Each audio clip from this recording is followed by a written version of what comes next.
धनगर समाजाचा एसटी मध्ये समावेश करावा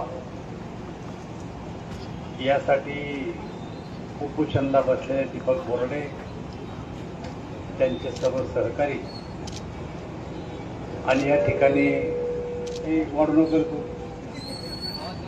या ठिकाणी उपस्थित असलेले वेगवेगळ्या ठिकाणाहून आलेले समाज बांधव मित्रो, मी अनेक ठिकाणी धनगर समाजाला एसटी मध्ये समावेश करावा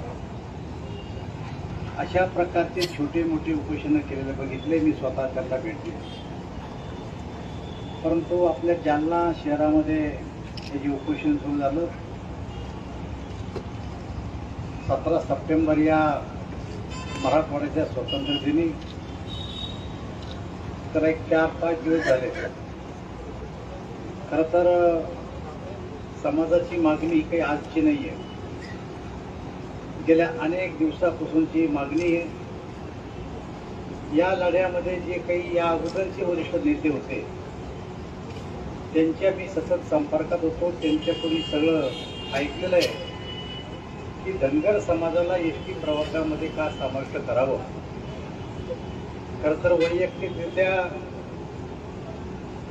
मी स्वतः या मताचा आहे की धनगर समाजाला एसटी मध्ये आरक्षण दिलं पाहिजे.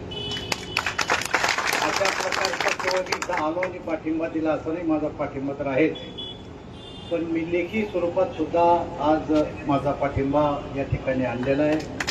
या ठिकाणी आपली अपेक्षा आहे की मी मुख्यमंत्री महोदयाला बोलावं.